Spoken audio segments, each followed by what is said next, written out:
We'll cover the issue of curriculum development. So this is the second part. The first you had the curriculum design, curriculum development, and that's how much I will cover for this course for the most part. However, I'll give you some prescribed reading on curriculum implementation and curriculum evaluation. So to develop, so the whole curriculum process has 4 stages, right? To design, one, to develop, to implement, and to evaluate. So let's take today's lesson. I'll be covering 6 areas. That's the curriculum development process, models of curriculum development, goals of education, levels of goals, instructional objective of learning outcomes, and classifying instructional objective or learning outcomes. Okay, so let's take the first one. The first one I will be talking about the curriculum development process. So here we will be identifying curriculum is the foundation of teaching learning process, whether it's in the school, college, university, or training organization. The textbook used, how the teachers are trained, developed, or instructional plans, evaluation of students, preparation, guides of both the students and the teachers, and setting the standards are all based on the curriculum. Curriculum is the plan of ordering, directing the teaching learning experience that students encounter and in the educational institution.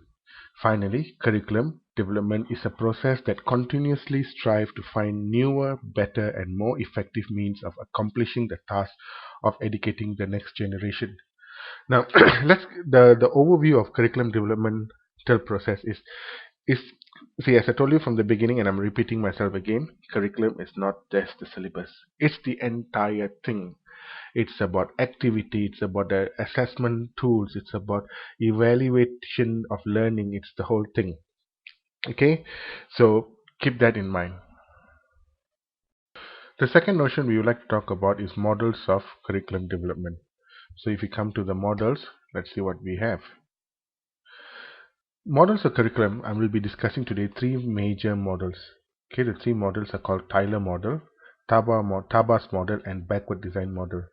The reason why I have chosen these 3 is, number one, Tyler's model is by far the most popular model that every curriculum book or literature talks about. It is probably the first of its kind to systematically talk about how to organize a curriculum. The Taba's model talks about a perspective from the grassroots level, so that's a unique perspective.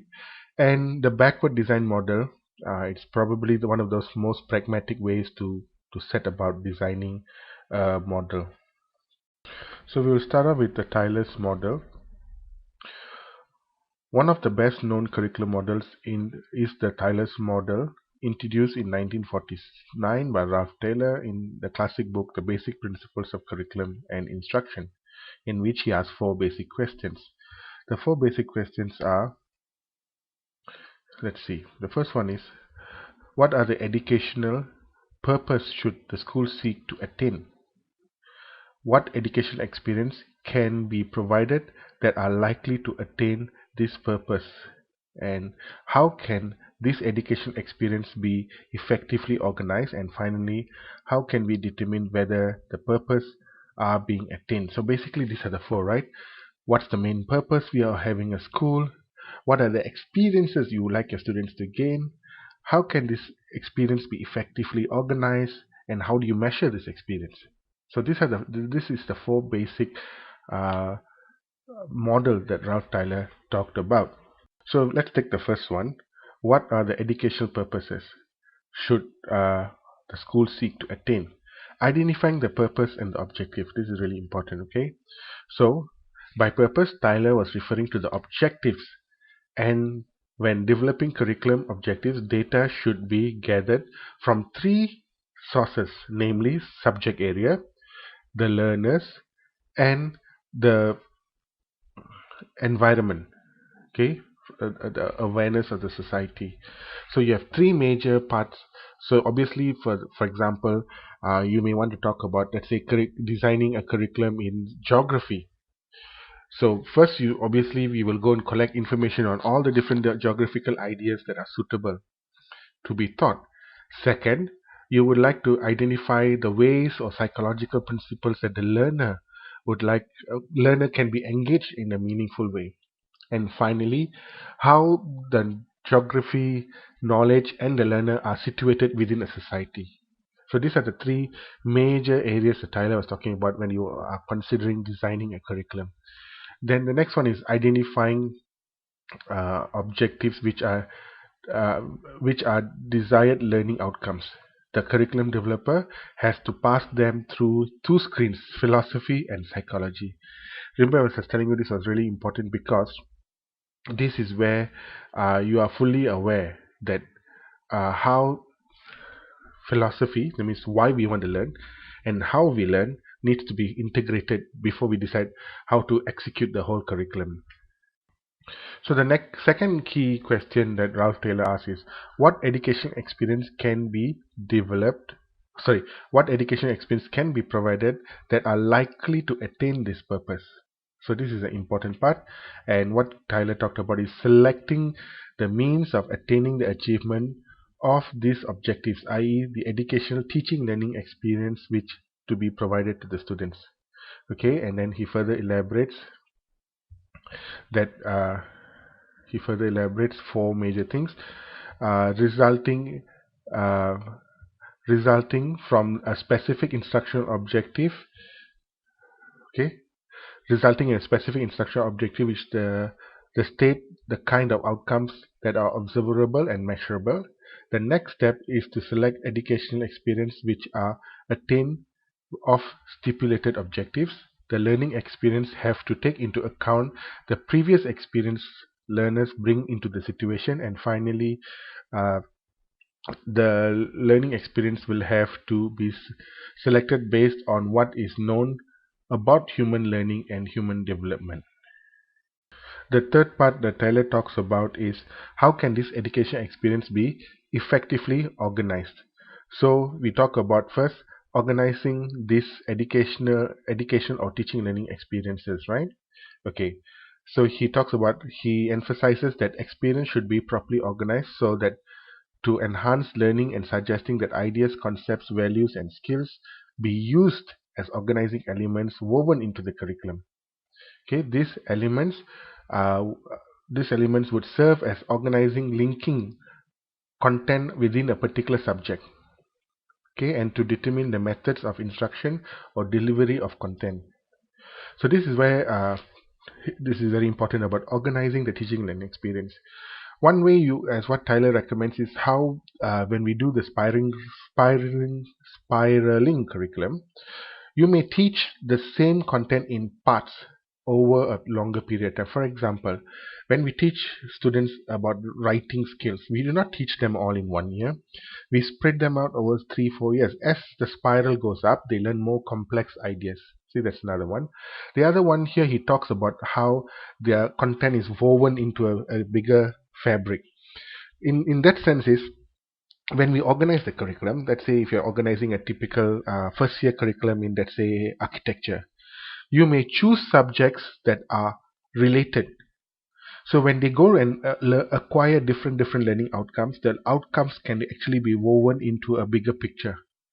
So they are not abstract ideas that are standalone independently. They are discrete ideas, nevertheless taught in discrete class, but when you put together, they make sense. They are kind of answer a bigger picture. So this is what Tyler was talking about, how the elements would serve as an organizing, linking content within a particular subject. Okay, so that is this part. And final part that Tyler talks about is how can we determine whether the purpose are being attained. Okay, so for that we start off with evaluating the outcomes or what have the students attained or achieved. Okay, first we evaluate. Second, we talk about necessary for educators to know whether the selected learning experience produced the intended results. So this is really important, right? If you go through a series of teaching and learning exercise without knowing whether the intended learning outcome is achieved, that will be a terrible waste of time. So that is why before we start designing the teaching and learning activity, we are supposed to be fully aware of the learning outcomes to be achieved. The second one, if the objective is to develop critical thinking among students, did the learning experience select achieve the objective? Okay, and the final one is Through the evaluation, it will be possible to determine whether the curriculum was achieved effective or not. So this is the whole thing. See, evaluating the outcomes, what have the students attained or achieved is very important. This is where I feel that our lack of understanding of assessment theory sometimes come in play, because I always hear this from people is, oh, can you give us training on how to do assessment? It is possible to give training on how to do assessment. However, the understanding the nature of the tool is really important. But what is more crucial than that is understanding why this tool is needed and where you want to implement the tools. So if you fail to understand curriculum design and you fail to understand the learning objectives or the gravity of the learning objectives, then subsequent knowledge would be futile, because you may be excellent in designing teaching learning activities, but the design that you have achieved in your teaching learning activity doesn't lead to anything, because you have not incorporated the learning outcomes in any meaningful way. And then when you do assessment, what are you assessing? Because mastering the techniques of writing action verbs, of following multiple choice exam, mastering all these techniques uh, are great. But what is important is not that you have mastered discrete skills. What is important is these skills are used in a very, very meaningful way, and that comes from you understanding the learning outcomes in a very, very meaningful way and in a contextual way. So let's go through the overall design plan of Taylor's model, right? So Taylor says, first thing in the subject, you got to worry about three intakes. The three intakes are society, subject matter, and the learner. Is that okay? Now, once you get these three organized as a source, then you will go into mastering the objectives, setting up the objectives. Okay, but then the objectives must be careful, because you must use two different connection to get the objectives right. You must understand the philosophy. That means, what is your general objective that you plan to achieve? Or why do we need to learn this? See, philosophers are always concerned about why, right? So once you want to teach, for example, in our previous example, if I say geography, you want to teach geography, right? So you will look at societal need for geography, all the different knowledge geography has contained, and how learners should learn geography, or from the learner's perspective, what is suitable to the learner. So once you set up the objectives, then you will say, from a philosophical reason, why do you want to learn this? So this is where the whole notion of perennialism, essentialism, progressivism, and all the stuff comes in. In which way do you want to take this? And then you also have to take care of the psychological needs, right? How do you want to approach this? You want to approach this from a behaviorist perspective? Do you want to approach this from a cognitivist perspective, or humanistic perspective, or the other one that is gaining a lot of traction is constructivist perspective? So you have to use this as a screen to filter out, and then you form your instructional objectives. So the chart then flows down to selecting the learner's experience, right? So that's where, once you got the instructional objective, you will now select, and this is where the real curriculum design comes in. What are the activities you're going to carry out? How are the field trips? How are the little, I remember when we're doing physical geography, the little volcanoes, the little experiments that you need to design, and all this come into being. Organizing the learning experience, in which order you want to deliver. And this is really important, because the sequence, epistemologically speaking, why one must come first. I mean, do you learn the formation of caves? Do you learn about natural topology? How do you start off? Which comes first? So this is where only a geographer designs. A geographer's point of view is very taken into serious, because he knows how the chronology of events going to lead into it. And then finally, evaluation, because you really need to know whether you succeeded doing the whole thing, and this comes from evaluation. And most importantly, this is not any form of evaluation. This is evaluating the objectives, where at the end of the day the objectives are achieved. We all have criticism over the public exams that in Malaysia we conduct. If our objective is to teach problem solving in chemistry, for example, then the question must be written in a form where you can discriminate against people who have acquired and not acquired problem solving in chemistry. If it's written wrongly, you will only know who knows what, not who has the problem solving ability. So this is where the entire picture of Tyler's curriculum model comes in. Now the second model that we would like to talk about is Taba's model. So now what did Taba say? Taba talks about let's go to Taba. Taba talks about this was proposed by Hilda Taba in her book Curriculum Development, Theory and Practice, published in 1962. So this is far about 20 years down the line. She believed that teachers who teach curriculum should participate in developing it. So this is where I was telling you why Taba was intentionally selected, because she was coming from a counter thesis argument, or antithesis, not antithesis, but rather counter thesis from uh, Taylor's model. Which leads to the model being called the grassroots level approach. Okay, so this is what she came. She noted there were 7 major grassroots model. She noted 7 major steps to her grassroots model in which teachers would have a major input. Now let's see what were the 7 things that Taba talked about. The 7 things she started with: first, the diagnosis need. Okay, the teacher who is going to implement the curriculum should able to understand her students first. So it starts off with diagnosing the need. The second one is formulation of objectives. So it is the teacher who formulates the objective. Selection of content, organization of content, selection of learning experience, organization of learning activities, evaluation and means of evaluation. So if you notice, although Taba has broken down it into 7 stages, the terminologies doesn't really differ so much from Tyler, right? The only major thing that Taba is talking about is that this 7th stage of her development comes from the teachers being the major source of input.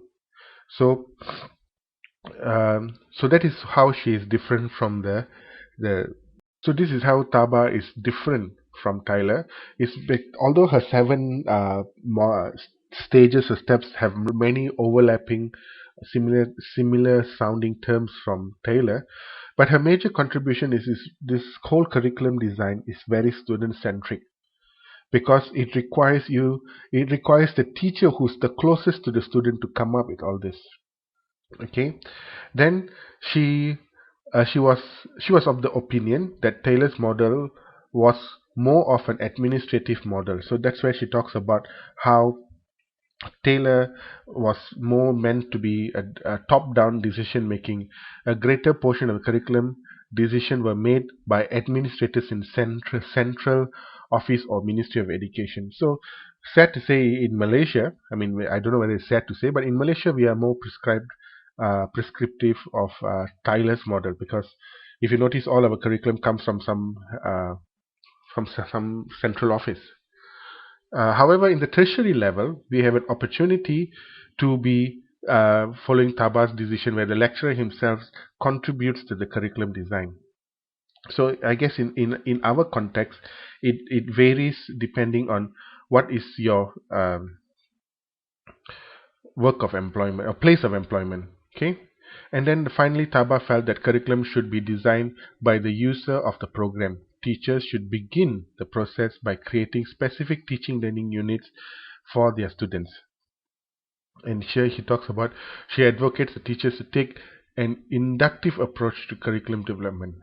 See, inductive means, I hope you get a bigger picture of the word inductive curriculum approach, rather than just the definition from the dictionary. See, inductive means you do not have a bigger picture until you put the piece together, right? You are saying, oh, this student is capable of learning of item A, item C, item D, item G, and item W, for instance. And then collating all these different items, you will have a general objective, and then that becomes the program objective. So you don't have a program objective up front. You develop what students want to learn. You organize all the different subparts, and you create the bigger picture. Whereas Tyler would have talked about a deductive approach. That means you kind of already preset, oh, these are my big objectives, these are my broad strokes I want to achieve, and then you narrow down and you organize the little activities at the bottom. So once again, as I told you, the Taba is very onto student centered, where the students and the teachers co-construct the curriculum and move up. Okay, this was just an option to the more traditional deductive approach. I think that's what I was talking about. Now we will talk about a third one called the backward design model. Now, it was the advocates for the backward design model is Grant, Wiggins, and J. McTighe. There are three levels of decision making, unlike Taylor talked about 4, Taba talked about 7, these guys talk about 3, and Wiggins and McTighe list several key questions that the curriculum developer and the teacher need to raise at these stages. Okay, let's go through the first one. They talked about it also draws from the field of architecture and engineering. They were actually very technical. They decided to take things from a very technical perspective. Backward design, we prefer to call it backward development, begins with the statement of desired results. Just what do you want to accomplish? Okay, what should the students know and be able to do? What values and attitudes should they have? What skills should they possess and be able to demonstrate? Essentially, the first stage involves identifying the school's program goals. So this is what the backward design is about.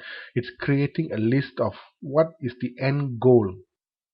So it's not about I want you to learn geography. It's not about you wanting to learn history. It's about me creating a citizen who's aware of his historical uppings and his situational position in the global world or something like that. See, you always start off with what do you want at the end, and that's what the backward design model likes to emphasize.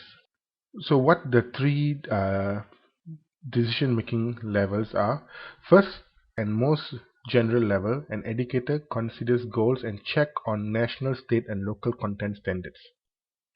The second level of decision making, the curriculum developer including classroom teachers select content, valuable information and skills that might lead to student to the desired results. Third final level decision making is the first general stage, involves narrowing the content possibilities, what specific course should be taught, and what particular content, both declarative and procedural. So this is what they talk about. First, you need to know what's the general level. So now, for example, if I was to design a course for tertiary level, I will go and find out whether MQA have standards that I need to conform to. Or at the school level, if I would like to know what are the different regional boards have agreed, the standards have agreed upon by different regional levels. Okay, the second decision making is including to to to solicitate, right, the views of teachers to include in the decision making. Information and skills might lead to students' desired results because a whole bunch of administrators cannot successfully design an entire curriculum not knowing what actually happens in the class or what happens at the ground level. So having decided the big picture, right? Then you move to the next level and find out what are the skills and what are the capabilities that the teachers and the classroom level can deliver. And then the final decision making is to start narrowing down, because if you ask someone, hey, what do you want your graduates to have, right, the list will be as someone once told me, it's the length of a string. The question is how long the string is. So you can go on forever and say, I need them to be critical thinkers, I need them to be have the ability to know things in the tip of their fingers, I need them to do this, I need them to do that. You can go on forever. But the curriculum design, the greatest skill of great curriculum designers have one ability. They have the ability to know what you can exclude without changing the outcome. Because it's very easy to throw in what you want. But if you start throwing what you want, the list will be infinite. And you have finite resources, right? So that's where the difference between a good curriculum. He knows that if you remove some of these things, you will not change the outcome. And that is, I guess, the skill of crafting a good curriculum comes about. So this is the three levels of decision making that the backward design emphasizes. Okay, the next thing the Wiggins and McTaggart were list several key questions that a curriculum developer and the teacher needs to raise at this stage. Okay, they are what, let's start with the first one. What knowledge and skills that the student needs to succeed in this course? Okay, what activities will enable students to master the requisite knowledge and skills? What should be taught and how should it be taught for students to become knowledgeable and skillful in the identified content realm? What materials will foster students' success in the curriculum? Does the overall design of the course and the unit fulfill the principles of curriculum development? Finally, backward design model gets the teachers to think like an assessor before the curriculum unit and lesson. Now, I guess this is where one of the strengths of McTaggart and Wiggins model, or the backward design model, is that teachers who, before they design the big picture, these are the big questions they need to ask. Now, if a teacher is teaching a course and he participates in the curriculum design, he kinds of already have a bigger picture of what his graduates will achieve at the end of the course, or what his students will able to master, perform, and deliver at the end of the perform by asking these 6-7 questions that they have proposed. Okay, now we will cover the goals of education. Okay, the first part is some decisions are relatively simple, such as adding a course, deleting a course, or making some minor changes to the content. Other decisions are sweeping and far-reaching, such as changing the level of schooling. For example, in Malaysia, we have 6-3-2-2 system.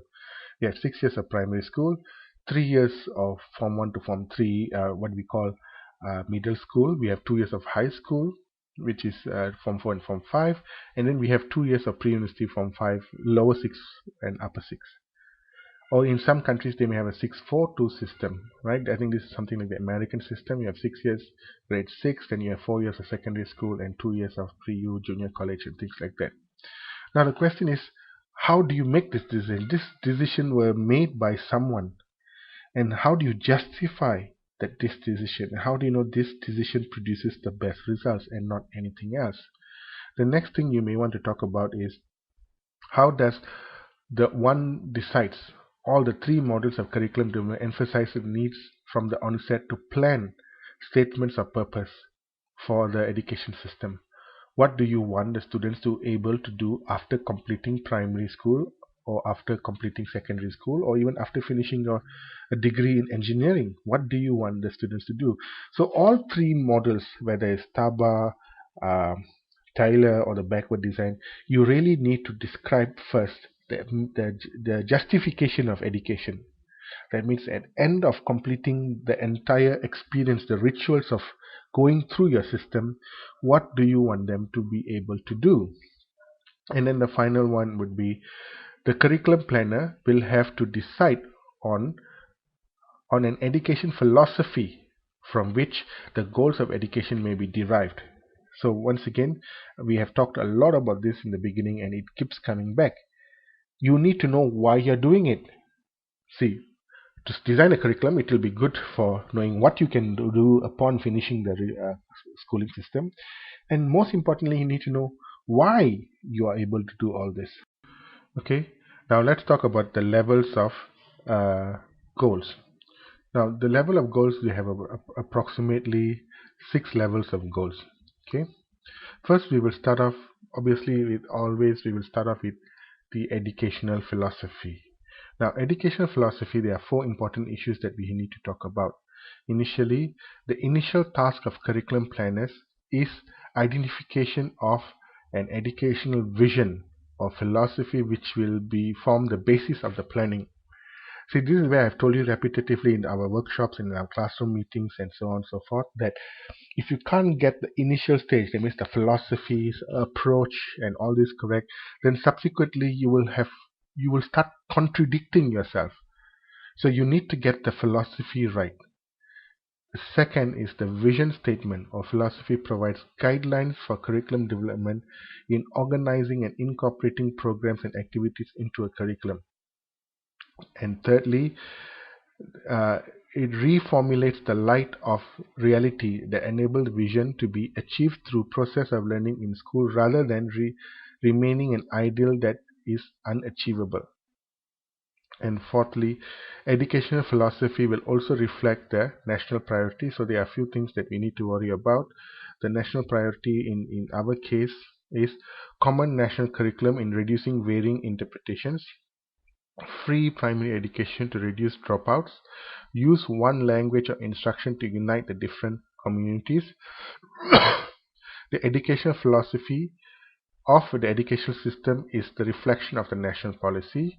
Should the emphasis be on basic education? Does the country want more graduates, or develop the needs have to identify the relations of to the priorities, levels of achievement of children of different cycles, and social cultural needs and social cultural needs of people. Okay, now let's go back and read. Let me give you my take on this. Okay, so when I mean by education philosophy, I said initially the curriculum planners need to identify a vision. So you must have a sight of where you want to go, right? Only then you know how to pick up the pieces, the direction, and the mode of transportation, and so on and so forth. Because once you can, if you know where you want to go, then you can provide all the guidelines to the curriculum development. Because most importantly, you need to formulate the realities. How do you get there? What are the real things can be achieved? Because you don't really want to develop a curriculum that at the end of the day doesn't achieve its target, right? You can't evaluate, you can't measure, because it's so unrealistic. You really need to get those things right. And finally, you need to get your priorities right. So in many cases, there are few things that, for example, even a national priority need to ask. The questions are, is there going to be a common national curriculum? For example, in this case, I'm preparing for the school division, free primary education. Okay, free primary education. And how do you drop out that? Even this coincides the video prior to this. We talked about how in Malaysia, in order to do this, we have given people's own language as the fundamental to reduce dropouts. So people in early age of education can choose whether they want to attend primary school in Chinese, in Tamil, in Malay, or religious schools. So they could have a choice. And the overall philosophy is to make sure that everybody goes to school, or at least everybody goes to some form of early primary school. Then we talked about the use of, oh, let me get this right, sorry. Uh, we talked about the use of different language.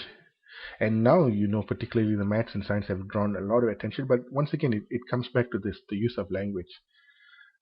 Educational philosophy of an education reflects the national policy. So this is the thing. What do you want to identify as national policy? Should the emphasis be on basic education? Should the emphasis be on accelerated education? See, when you design a for educational policy, do you want to cater for the fundamentals so that you know that the lowest common denominator is of reasonable high standard?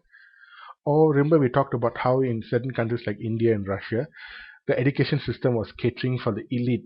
It was always getting the best out of you. So when you are trying to get the best out of you, only the best survives. Remember that discussion that we had prior to this. So these are the things that we are talking about. Does the country want more graduates? Like in Malaysia, the current prime minister some years ago has decided that one of his measurement target will be have 60% of the population to be graduates. So then subsequently, the policies to have private education come in, or increasing the number of colleges, increasing the universities, increasing the notion of different courses, or really to facilitate this philosophy or this notion of getting more graduates. Development the needs of to be identified relation to the priority levels of achievement of different cycles. What do you want to do in the first 10 years? What do you want to do in the next 20 years? Because you can't have the same education system forever, right? So you go in cycles. And mostly social economic needs of the people. Okay, so this is where we will cover, or this is what I would like to cover for this notion of um, educational philosophy under the level of goals. Now, The next stage we will go through is educational goals. Okay, what are the, I'm sorry, this keeps moving up and down. Okay, educational goals. So under the notion of educational goals, you have four major points. They are educational goals are outcomes to be achieved by students at the end of a particular period of time. So that's the goal, right? This means that a child will be facing different goals at different levels.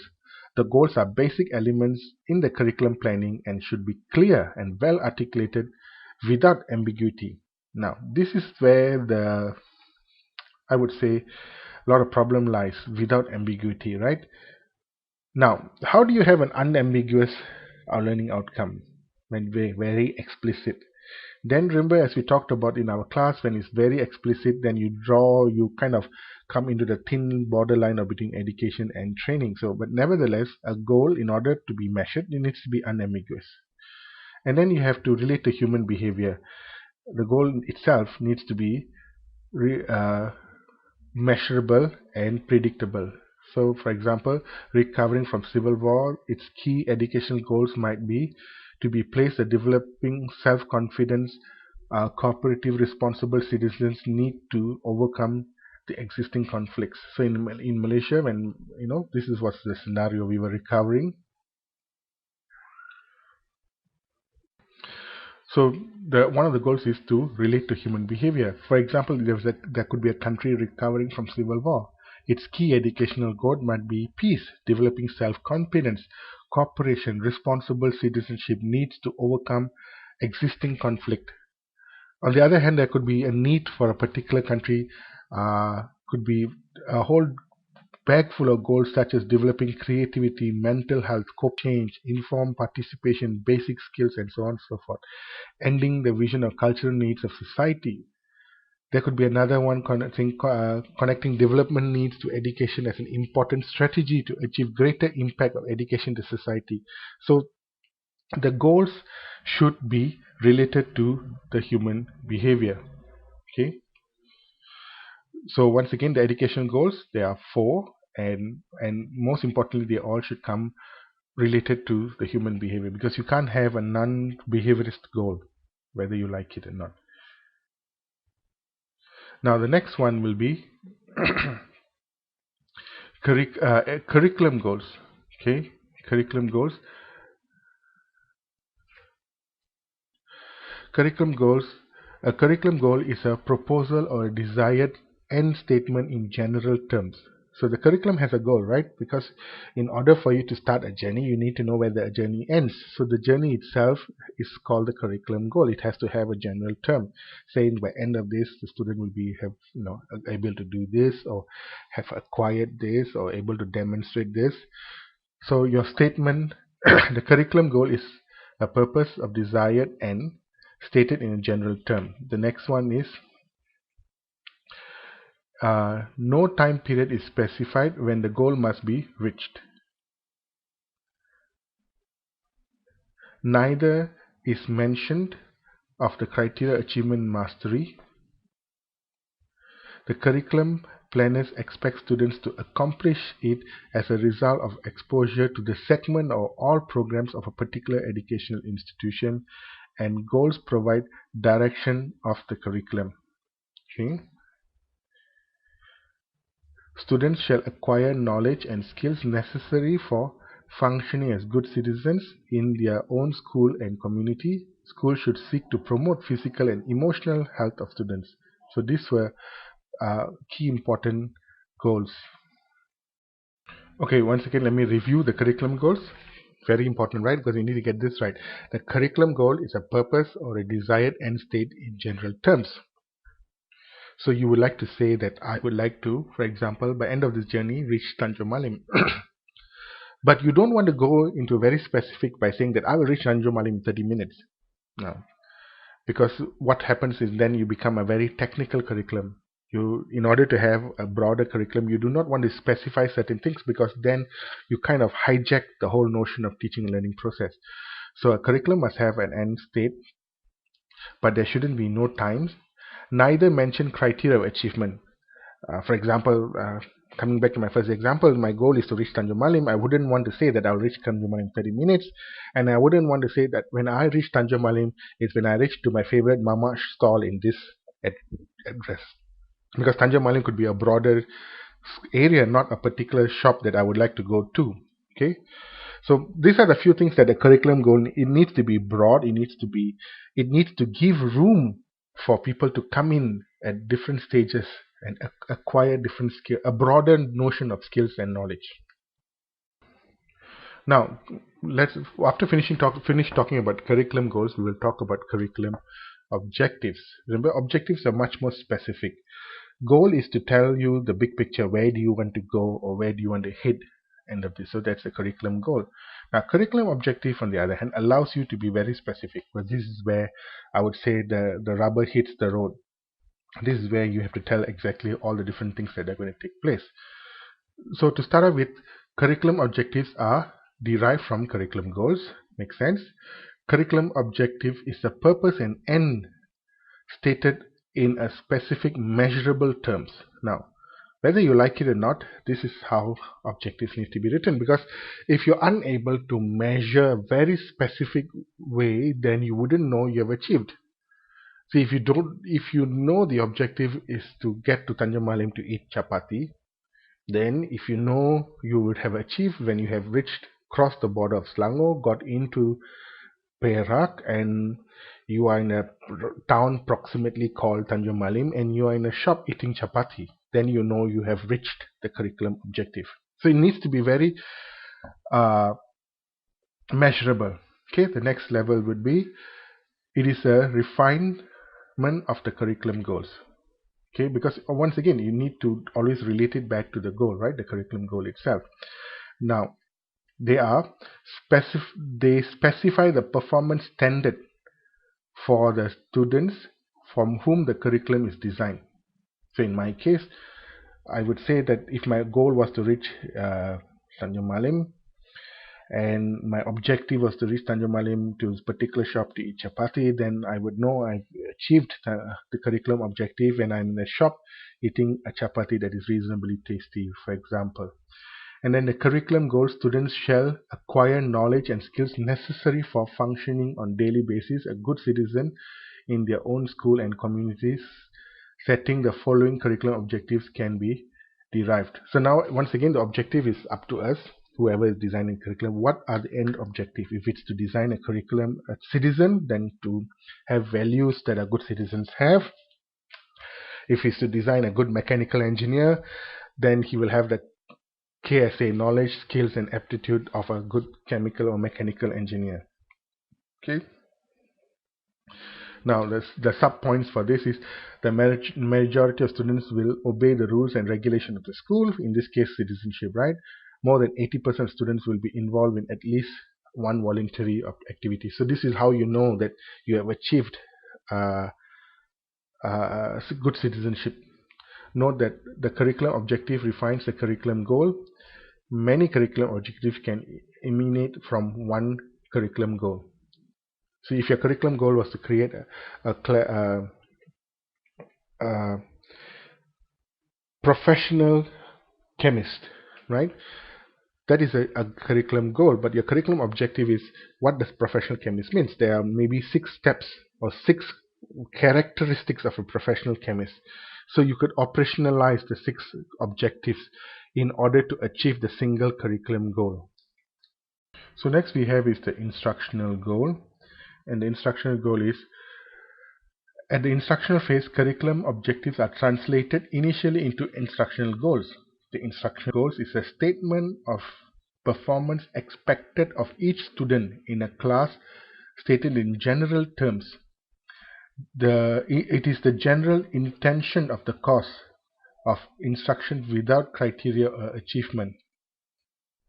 And then we can sub that into, one second, it should open up now. Yeah, for example, students will show an understanding about tropical rainforests. It indicates that performance expected, i.e. understanding, but performance level or criteria not stated. So it is not easily measured. Instructional goals points the way of the instructional objective. Okay. Now, instructional goal again is the same thing as the curriculum goal. You don't want to start very early telling you exactly what you want to achieve, because it's the same thing. We are always giving opportunity when the person is instructing a group of students to allow him to achieve the specific measure, specific behavior according to certain freedom. For example, depending on his background of a student, he may be able to stretch the understanding further, and basically to give them the leeway. So you don't want to start off your instructional goals so specific. Now the final one is instructional objectives. Same as the what we had, the difference between curricular goal and curriculum objective. Now we had instructional goals and instructional objective. Now instructional objective, your job is to be very specific, because this is where when it's operation. See, instructional goal is probably, if you want to take a very simplistic goal, the instructional goal is written at a very high level. This is what we expect the instructors to do.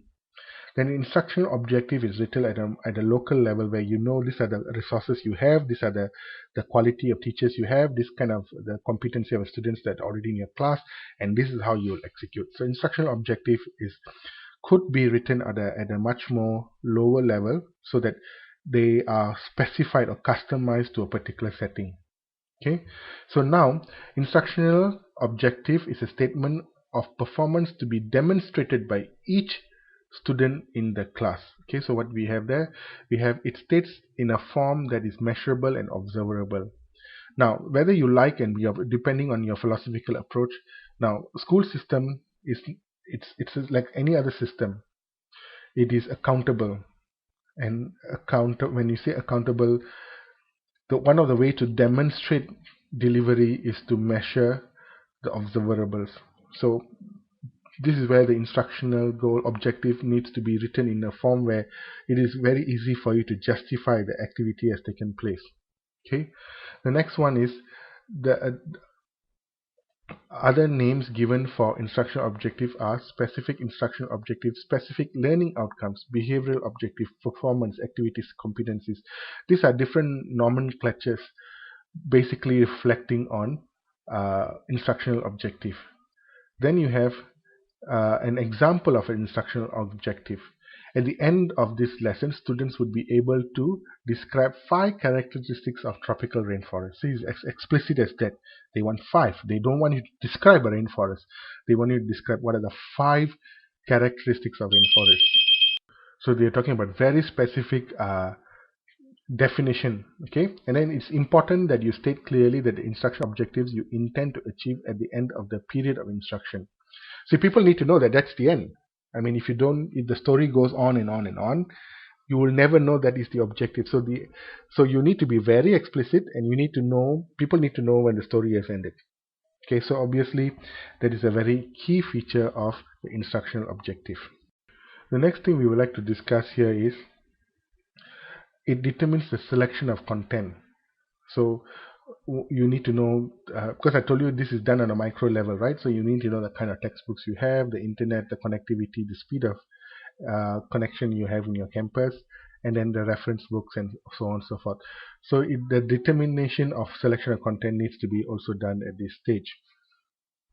Then you have the teaching and learning methods: lectures, practical sessions, group discussions, self-study, field visits. So for example, in tertiary education, you have great flexibility in deciding how many parts of your notional hour will include lecture, how many parts of its group discussion, how many parts of it is self-study, field visits, and so on and so forth. So you have to design the learning activities to suit the learning objectives. Then you talk about learning resources. You have what are the resources available besides what I mentioned earlier. You also have the more traditional for school, and is generally available at the school level. You have audio, visual aids, equipments, and kits, and so on and so forth. Okay, and finally, this new paradigm that talks about e-learning. Now, of course, each of us have our own interpretation and definition of what e-learning is. So the idea is how much of e-learning is going to be incorporated in the instructional objectives.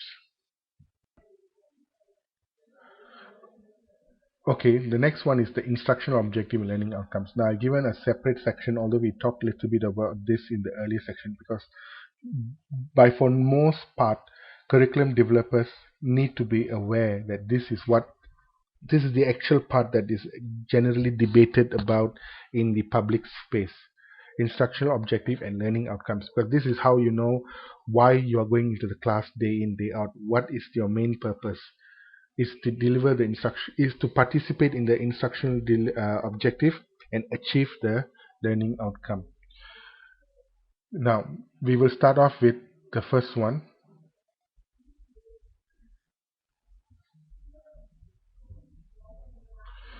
Instructional objectives are learning outcomes desired and are primary importance in developing a curriculum.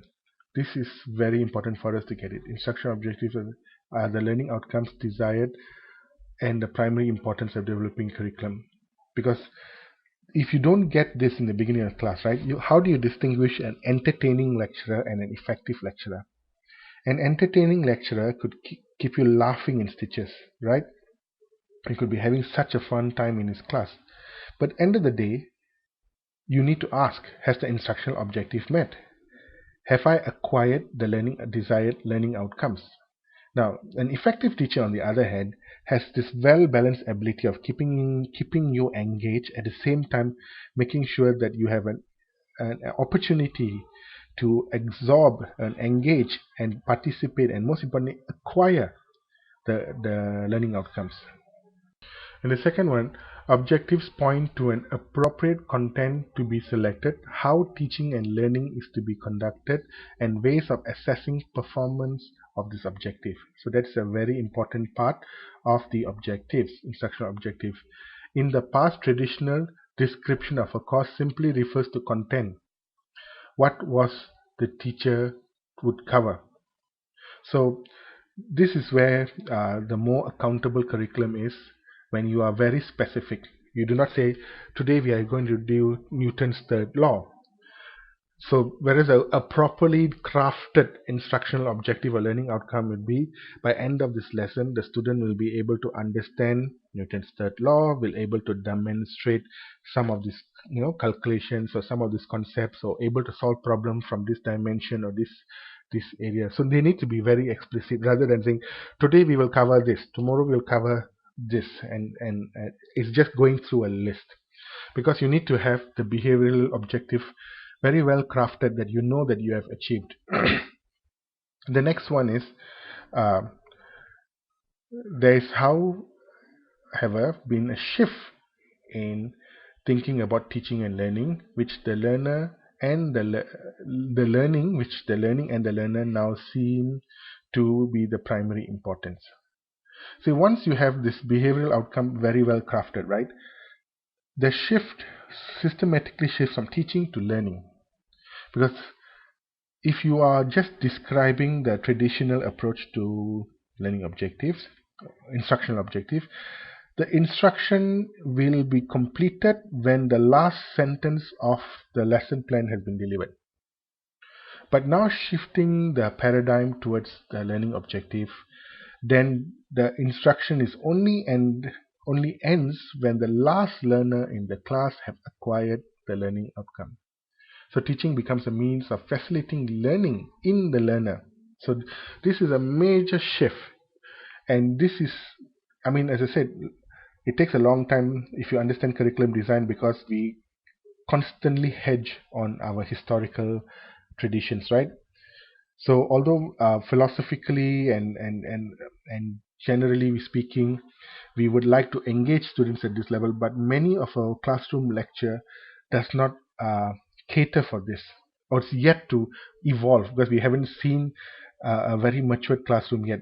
Many of us are gradually shifting from lecturing and towards facilitating, because, as I said, how do I know my lecture is completed?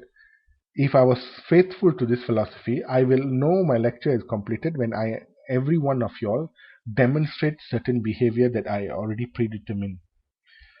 Not when I finish talking.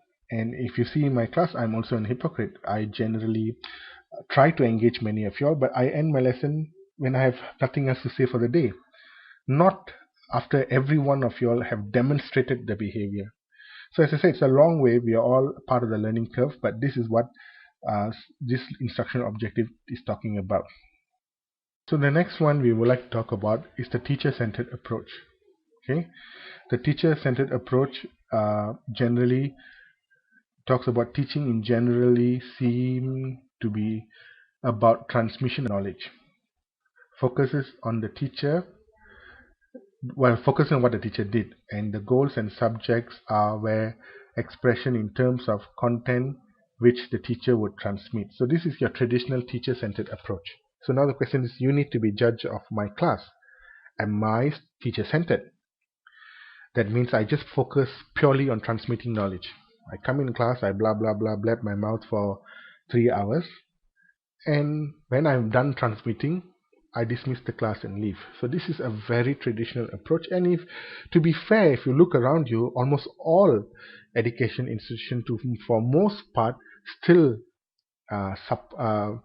whether we speak against it or not is one thing, but generally still practice a big part of our teaching learning enterprise around the teacher-centeredness. The next part we would like to talk about is the learner-centered approach. Now, a genuine learner-centered approach has the following characteristics. Okay, the statement describing the change in student behavior. So the general approach must be, the student must be able to demonstrate this, because we assume prior to this lesson the students were not able to demonstrate a particular concept. Now the student, upon finishing your class, will be able to demonstrate such a behavior, which should result from taking the course are known as intended learning objectives or intended learning outcomes, objectives and outcomes for short. So because they have participated in the course, they are now able to achieve the particular objective or particular outcome. And then you have teaching. Teaching then becomes a series of strategies which are drives in order to help students achieve these objective outcomes. You will notice that at the beginning of each chapter of this course there is a list of learning outcomes and objectives. You see many traditional textbooks, especially the modern ones, will describe the outcomes to be achieved upon reading this chapter. Okay, the focus is on what the learner does, and the intentions of the subject area are usually expressed in terms of how the learner will be changed as the results of learning the content. So this is the learner-centered. You really need to get this right, because otherwise you will be performing lip service to the learner-centered curriculum, because everybody talks about this. But the question I would like you to ask is, how much of the ritual of the whole teaching learning exercise, when you go into class, you say students, and to the last sentence, thank you very much for coming to today's lesson. I mean, from this whole, the beginning to the end, right? How much of the entire approach is bagged in the student-centered learning approach? Because it's very easy to say that I am practicing student-centered. We kind of throw in here a few activities here and there for the sake of getting students engaged, but at the end of the day, can you measure the students' transformation after attending this class? Remember, teaching, there's two approaches. You have transmitting and transformation. So the teacher-centered approach is focusing on just purely transmission, whereas the student learner-centered will be about transformation. So learning has only taken place after the transformation has taken place. In stating the instruction, objectives or learning outcomes achieved, verbs are used to indicate that the students must do in order to demonstrate learning. I think this is where I spent a lot of time in one of the workshops describing from Bloom's taxonomy, the action verbs and the different levels and the three domains. You have the cognitive, psychomotor and the affective domains. And then it is not enough to say, yes, I understand that, but how do I know that you understand unless you can demonstrate that you can do? Here are some examples of learning outcome. So you have on completion of this 45-minute lesson on the tropical rainforest, you should be able to For example, define the terms of evergreen, humidity, uh, buttress, roots, canopy. Then you have locate the distribution of rainforest in the world map and explain why there is little undergrowth in the rainforest. So you have specific ways of measuring the students upon completing the 45-minute lesson. So this is what we talk about the instruction objectives and learning outcome. As I said, this is really important, folks, because this is how this is where the rubber hits the road. Because you can describe the car. I mean, you have very good engine, we have very good drivers, very good, all this stuff, right? But actually what moves the car is the traction between the tire and the road. If you can't get that going, all the engine revolution, RPM, torque will be just gone wasted, because the torque that transfers through the axle comes to the wheel, and the wheel is the actual part that transfers the energy to make the car move. So you really need to get this instructional objective learning outcome, the different approaches, student-centered learning, the teacher-centered learning, and the extra sheet that I gave you in the workshop previous lesson should really come in handy for this. So the final part I would like you to pay attention is to classifying instructional objectives and learning outcomes. And we do this by going to our favorite friend of all time called Bloom's. So Bloom's talked about how things can be classified in 3 dimensions, or the triangulation of skills. You have the cognitive domain, the affective domain, and the psychomotor domain. I think I will leave it up to you to discover this. I'm sure the web has lots of resources that talks about these 3.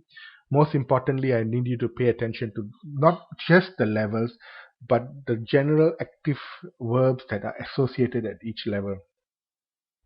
However, having said, it's very difficult to find a curriculum, especially in the tertiary level, that has good marriage between all the 3 fields. We are predominantly a cognitive domain industry. However, I believe in primary and secondary, this is not true. There's lots of opportunity to systematically incorporate psychomotor and affective domain. Okay. Now, this is a summary of the curriculum development. Remember, the first video prior to this is curriculum design. We talked about all the different rules or design that need to incorporate, and here is how do you actually get things done. So we talked about initially the curriculum development process, where the whole process is about how do you incorporate the whole thing, right? The teaching learning exercise, the textbooks, the materials, and so on and so forth. Then we talked about the models of curriculum. There was 3 major models. You have the Tyler model, Taba model, and the backward design model. That obviously this is not extensive, but these are the key models that generally talked about in literature.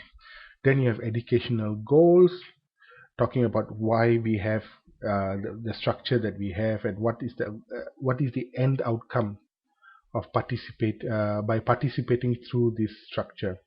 Then you have levels of goals, which we have the levels from a philosophy point, we have levels from the educational goals, then we have the levels at the curriculum goals, then you have curriculum objectives, which is very important because this is where how the curriculum is brought alive.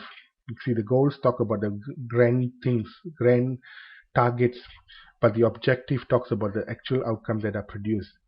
Same thing goes with instruction. You have the instructional goals, and most importantly, you have the instructional objectives.